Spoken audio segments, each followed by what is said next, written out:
Halo, assalamualaikum warahmatullahi wabarakatuh. Selamat siang ya, atau selamat sore ya buat teman-teman semuanya. Khususnya yang selalu menantikan video terbaru, updatean terbaru dari channel Solusi. Terima kasih ya buat teman-teman semuanya yang selalu mensupport atau selalu mendukung tentang channel Solusi Hutang. Saya ucapkan ribuan terima kasih buat Anda semuanya, dukungan dan supportan Anda. Alhamdulillah banget menjadikan channel ini terus berkembang lagi sampai detik ini. Itu berkat supportan Anda dan dukungan Anda semuanya, sehingga channel ini masih bisa memberikan solusi, motivasi, dorongan, semangat buat teman-teman semuanya. Terutama yang saat ini yang gagal bayar, mungkin berhadapan dengan debt collector, mungkin dihina, dicaci maki setiap hari. Mudah-mudahan dengan adanya channel ini itu bisa memberikan semangat kembali, menjadikan motivasi buat diri Anda. Segala pengalaman yang terjadi saat ini itu yang kita bahas di dalam channel ini ya. Oke, jadi seperti judul video kita hari ini, yaitu ketika kita gagal bayar pinjol ya, kita memperhatikan debt collectornya sibuk berkata tanpa lupa berkaca gitu ya. Mereka hanya bisa memaki tanpa bisa introspeksi diri ya. Ini kita peruntukkan semuanya buat debt collector pinjol ya. Tapi buat teman-teman semuanya yang mau memviralkan atau yang mau share channel ini, silahkan saya beri waktunya dulu. Terutama berbaik hati selalu untuk menyempatkan waktunya hadir di channel Solusi Hutang. Saya ucapkan ribuan terima kasih buat Anda, dukungan dan supportan Anda selalu menjadikan channel ini terus berkembang dan terus berkembang sampai detik ini ya. Oke. Yang selama ini saya sibuk memfokuskan diri tentang segi ancaman, segi teroran yang selalu dilontarkan oleh debt collector pinjol, dan saya lebih ke debeturnya gitu loh ya. Karena debetur kebanyakan ketakutan ketika mendapatkan satu ancaman ya.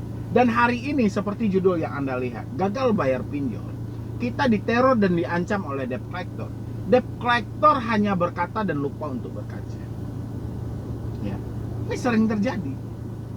Kenapa saya ngambil judulnya seperti ini? Saya perhatikan ya, kalau gagal bayarnya sih nggak ada masalah gitu loh ya. Ada teman-teman saat ini yang gagal bayar, telat bayar, itu nggak ada masalah sih ya. Yang bermasalah itu saya perhatikan yaitu teroran, hinaan, caci maki dan segala macam dari debt collector ya. Ini yang terus bermasalah gitu loh. Bahkan tak jarang dari teman-teman itu sulit banget mencerna mana yang ancaman yang fakta dan mana ancaman yang cerita ya. Kenapa saya perhatikan seperti itu? Contoh, debt collector mengancam Anda, siap-siap kami akan datang ke rumah Anda.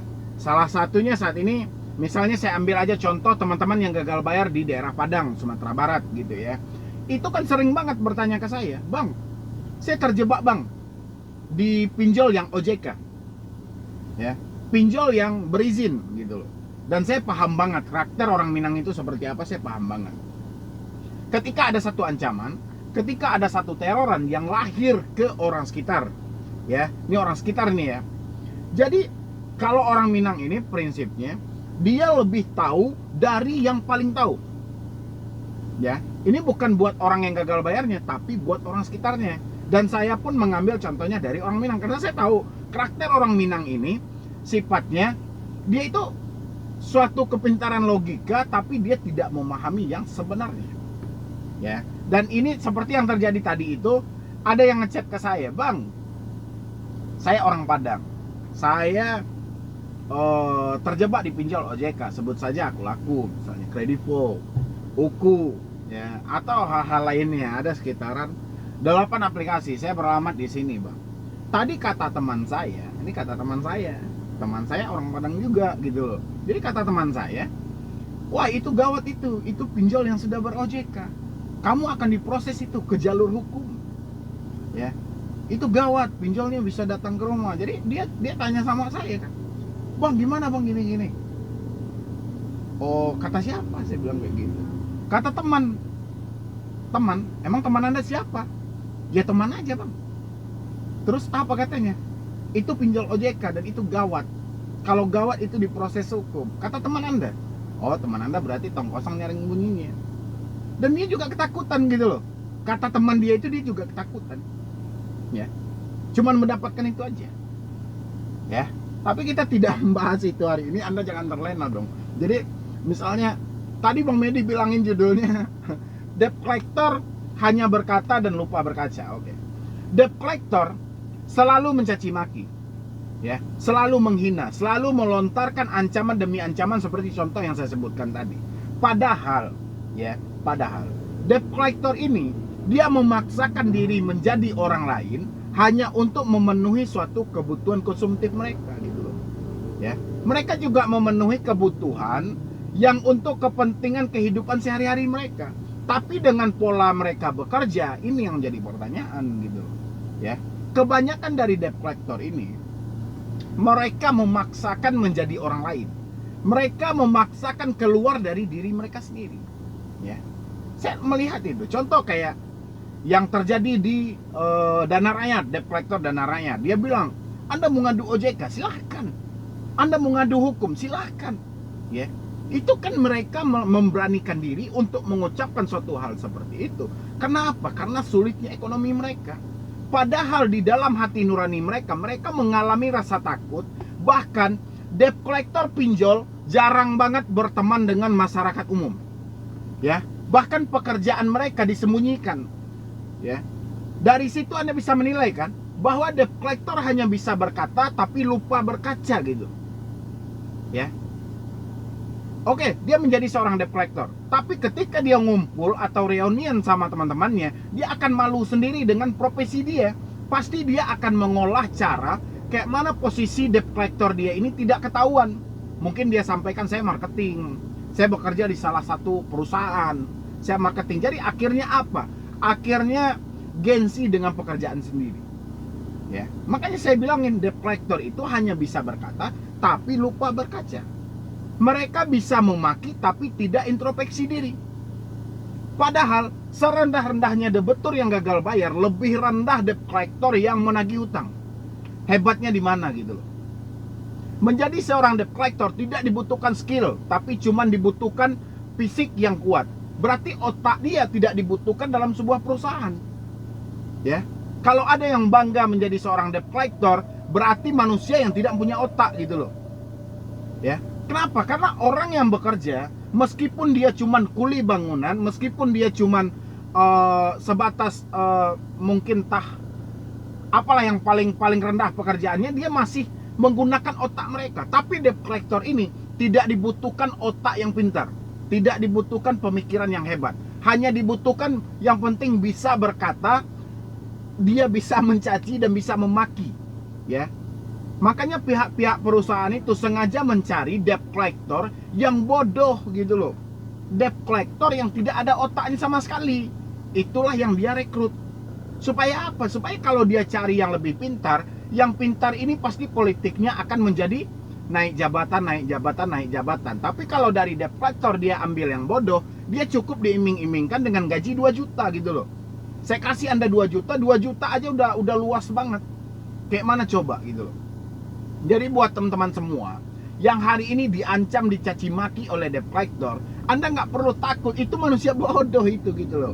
Ya, manusia yang sebenarnya hidup mereka itu sudah rumit, hidup mereka itu sudah sulit, dan mereka tidak ada pilihan lain untuk pekerjaan apapun. Ya, jadi makanya saya bilangin, ketika ada debt collector yang membangga-banggakan diri mereka, oh uang perusahaan saya, itu uang kami, Anda mau kami tuntut ini segala macam, padahal dia nggak sadar kalau otak dia sedang kosong gitu loh. Ya, otak dia diisi oleh mafia pinjol tadi. Dia nggak sadar itu. Akibat apa? Akibat lemahnya pemasukan ekonomi mereka, sehingga mereka tanpa otak pun bekerja di situ. Ya, jadi buat teman-teman semuanya, jangan takut lagi gitu loh. Ini saya sudah mewakili suara Anda semuanya untuk menyampaikan kepada debt collector bahwa otak Anda kosong gitu loh. Ya, kalau nggak kosong dia nggak mungkin jadi penagih hutang. Ngapain jadi penagih hutang gitu loh? Ya, kita mempunyai skill kok, kita mempunyai kemampuan, otak kita bisa berfungsi kok. Ya, ngapain kita harus menjadi penagih? Tapi karena otak dia tidak berfungsi, tekanan hidup yang terlalu berat, mereka tidak ada pilihan, sehingga mereka menerimalah pekerjaan ini walau berat hati gitu loh. Ya, jadi buat teman-teman semuanya, jangan panik lagi, jangan stres lagi, terutama yang saya sampaikan tadi di wilayah Padang, di wilayah Pariaman misalnya gitu. Anda nggak perlu stres, nggak perlu panik, ya. Makanya saya bilangin, kalau Anda bertanya ke posisi misal teman Anda orang Minang dan Anda orang Minang, ya udah siap-siap, drama akan dibentukin karena kita berada di Ciloteh Lapau gitu ya. Karena itu paling sering gitu loh. Jadi orang Minang itu dia tidak mempunyai tempat diskusi, tapi dia duduknya di warung-warung. Habis itu dia saling kolaborasi dan saling pintar. Ya. Jadi teman-teman semuanya, kalau ada dilontarkan oleh teman-temannya, misalnya dia tidak mengerti tentang permasalahannya sebenarnya, dan tiba-tiba dia melakukan sebuah pembicaraan kecil dengan konsepnya menakut-nakuti, itu abaikan aja. Ya. Jadi tanpa kecuali, meskipun di Minang, walaupun nggak di Minang atau seluruh Indonesia, kalau ini terjadi sama Anda, itu abaikan aja. Dan debt collector yang hanya berkata, mereka lupa berkaca. Ya, mereka itu hanya bisa mengucapkan tanpa mereka paham dari ucapan mereka itu apa. Contoh kayak pasal, kayak ancaman pidana, perdata, ini segala macam. Yang penting tidak perlu ada lagi yang Anda takuti, yang perlu Anda cemasi. Anggap aja mereka entah apalah yang mau Anda anggap. Saya juga puasa kan, nanti bulan puasa kalau kita terlalu banyak menyinggung orang lain juga batal juga puasa tadi ya kan. Yaudah, oke, jadi mungkin dari saya cuman itu dulu, terlebih dan terkurangnya saya mohon maaf. Nanti buat teman-teman semuanya yang mau konsultasi atau diskusi dengan tim saya, silakan di nomor yang ada di deskripsi, atau Anda juga follow Instagram saya juga boleh